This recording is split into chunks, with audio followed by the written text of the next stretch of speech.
وہ ایگزیکٹو جو ترقی کے لیے شارٹ کٹ کا سہارا لیتے ہیں، انہیں کنفیوشس کا یہ مقولہ یاد رکھنا چاہیے کہ اچھی حکومت کو اسلحہ، خوراک اور اعتماد کی ضرورت ہوتی ہے۔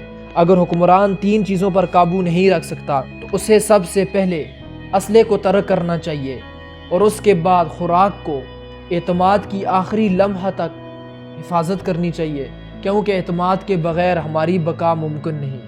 مچھلی بالآخر پانی کی تلاش کر ہی لیتی ہے۔ شاید آپ نے فرانسیسی کہاوت سنی ہو کہ مچھلی بالآخر پانی تلاش کر ہی لیتی ہے۔ کیا آپ نے کبھی سوچا ہے کہ اس کا مطلب کیا ہے؟ مچھلی کے لیے پانی ناگزیر ہے، یہ ان کا ماحول ہے، یہ ان کی حفاظت کرتا ہے۔ وہ اس کی موجودگی سے اس قدر مانوس ہو چکی ہیں کہ وہ اس کے وجود سے ہی بے خبر ہو چکی ہیں، تا وقت یہ کہ یہ ختم ہو جائے یا آلودہ ہو جائے۔ پھر فوری اور ڈرامائی نتیجہ اس بات کو منظر عام پر لے آتا ہے کہ ان کی خیریت کے لیے معیاری پانی کس قدر ضروری ہے۔ اس کے بغیر مچھلیاں مر جائیں گی۔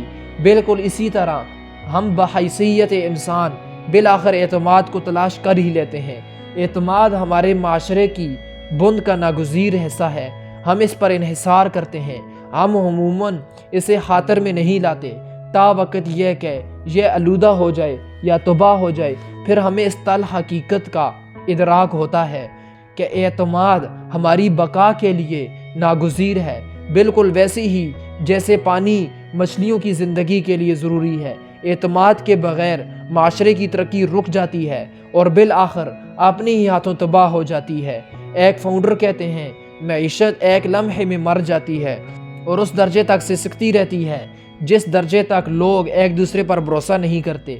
اعتماد کی صلاحیت کر جانے والی فطرت کی بدولت، جیسا کہ میں نے آغاز میں بھی کہا تھا کہ اعتماد ایک ایسی چیز ہے جو ہر چیز کو بدلنے کی صلاحیت رکھتی ہے۔ ایک چھوٹی سی مثال پر غور کیجئے۔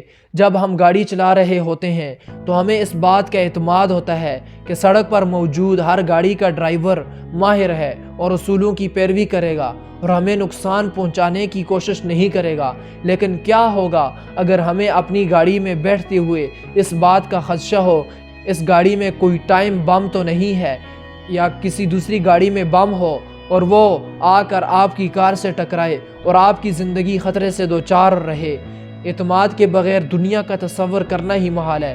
جیسے تھامس فرائڈمین نے اپنی کتاب دنیا ہموار ہے میں کہا تھا کہ ہموار اور کھلے معاشرے کے لیے اعتماد جزو لازم ہے، اور دہشت گردوں کا بنیادی مقصد اس اعتماد کو تباہ کرنا ہے۔ یہ ہمیں روزمرہ کے معمولات کی ادائیگی سے دہشت زدہ کرنے کی سازش ہے، جبکہ ایک ہموار اور کھلی عالمی معیشت ان رویوں جیسے کہ واضح گفتگو کرنا، شفاف عمل کو یقینی بنانا، غلطیوں سے احتراز کرنا، خود احتسابی کی عادت اپنانا، عہدوں کی پاسداری کرنا اور اعتماد کو فروغ دینے پر انحصار کرتی ہے، جبکہ ایک بند معیشت مندرجہ بالا تمام رویوں کی ازداد پر منحصر ہوتی ہے، مثلاً دھوکہ دہی، مخفی ایجنڈے، غلطیوں کو نہ ماننا، نہ سدھارنا، عہد شکنی کرنا، دوسروں کو احترام نہ دینا اور اپنے چند ذاتی رشتوں کے سوا کسی پر اعتماد نہ کرنا۔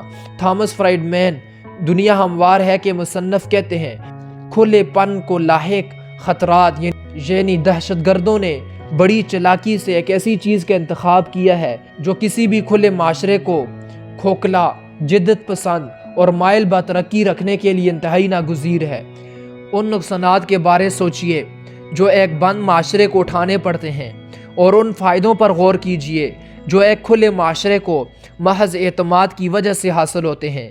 ان فوائد میں علم کا تبادلہ، طبی انقلاب، ٹیکنالوجی کی ترقی، معاشی شراکت داری اور ثقافتی تبادلوں جیسے بڑے فوائد بھی شامل ہیں، جو ایک بند معاشرے کے لیے قطعاً دستیاب نہیں ہوتے۔ ایک بلند سطحی اعتماد کے معاشرے میں ہر شخص کی ضرورت سے زیادہ اعتماد اسے میسر ہوتا ہے۔ ہمارے پاس مواقع اور پسند ناپسند کا اختیار ہوتا ہے۔ ہمیں کم مزاحمت کا سامنا کرنا پڑتا ہے، جس سے نہ صرف ہماری رفتار تیز ہوتی ہے بلکہ اس کی قیمت بھی کم چکانا پڑتی ہے۔ یہی وجہ ہے کہ ہماری بلند سطحی اعتماد سے بھرپور معاشرہ بنانے کی خواہش بہت بامعنی ہے۔ اس کے سوا اور کوئی چارہ نہیں ہے جس سے رفتار اور قیمت پر نہ صرف اتنا ڈرامائی اثر مرتب ہو سکے بلکہ اس سیارے پر موجود ہر شخص کے معیار زندگی میں بہتری آ سکے۔ ساجھے داری کا اصول معاشرتی اعتماد کا سب سے پہلا اور ناگزیر اصول ساجھے داری ہے۔ یہ قدر و قیمت کو تباہ کرنے کے بجائے اس میں اضافہ کرنے کی نیت ہے۔ یہ لینے کے بجائے دینے کا نام ہے۔ ذرا غور کیجئے آپ کے ارد گرد کیا ہو رہا ہے۔ اپنے دائرہ اثر میں تبدیلی لانے کی کوشش کرتے ہوئے ایک فرد سے لے کر ان اداروں تک دیکھیے جو اپنے اندرونی و بیرونی سرمایہ داروں کی خدمت کرنے کی بھاری ذمہ داری اٹھائے ہوئے ہیں۔ مثال کے طور پر 2005 میں مائیکروسافٹ گلوبل گیٹس، اس کی بیوی ملنڈا اور یو-زیڈ بینڈ کی لیڈ سنگر بوفو کو ٹائم میگزین نے سال کے بہترین اشخاص قرار دیا، اور ایسا ان کے ٹیلنٹ، ان کی تکنیکی مہارت، جدت، پیداواریت یا بے پناہ دولت کے باعث نہیں کیا گیا تھا، بلکہ ان کے وقت اور دولت دونوں طرح سے کی جانے والی ان کی غیر معمولی سرمایہ کاری کے لیے کیا، جو انہوں نے دنیا بھر میں رہنے والے لوگوں کی فلاح اور تعلیم کی منصوبوں پر کی۔ 1908 میں اوبرانزرے نے اینگل نیٹ ورک کی بنیاد رکھی، جس میں مختلف شعبہ زندگی سے تعلق رکھنے والے افراد مستحقین کو زندگی گزارنے کے لیے اپنی ذاتی قوت سے کام لینے کا ڈھنگ سکھاتے ہیں اور اس کے لیے مالی و افرادی قوت مہیا کرتے ہیں۔ اس قوت سے اس نیٹ ورک نے کئی انسانی علاج کے منصوبوں کو امداد دی ہے، جس میں دنیا بھر کے 11 مختلف ممالک میں دیہاتی مقامات پر سکولوں کا قیام بھی شامل ہے۔ ہریکین کے کترینا طوفان سے متاثر ہونے والے افراد کے لیے $10 ملین کا چندہ جمع کرنا بھی شامل ہے، اور ان گروہوں کی امداد بھی شامل ہے جو پیچھے رہ جانے والے علاقوں کی خواتین کو اپنی عظمت بحال کرنے اور پیداواری کردار ادا کرنے کے لیے ان کی مدد کرتے ہیں۔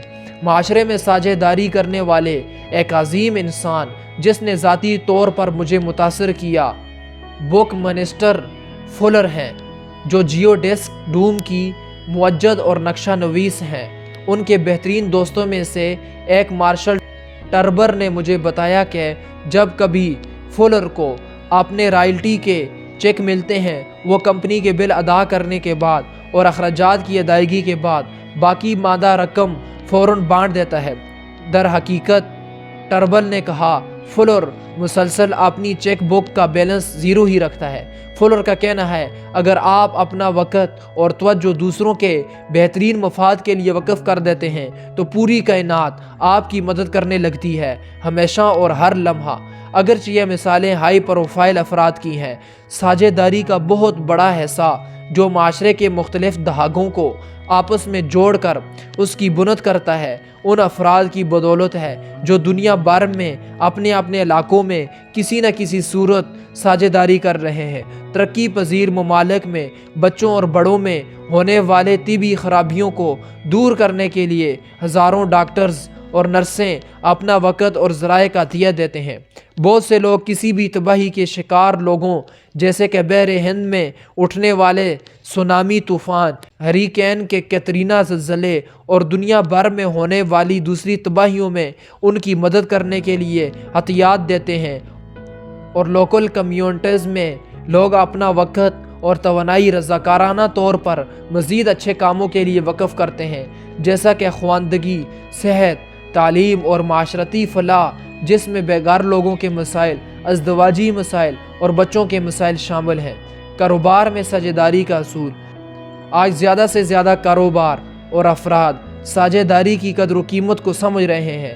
بہت سے کاروبار دوسروں کے ساتھ باقاعدگی کی بنیاد پر ساجھے داری کے لیے تشکیل دیے جاتے ہیں، جیسے کہ نیو مینز اون اداکار نیو مین کا بنایا گیا ادارہ کی مصنوعات، جن کی وجہ سے $200 ملین کا خطیر منافع ہوا تھا، اور یہ سارا منافع خیراتی اداروں کو عطیہ کر دیا گیا۔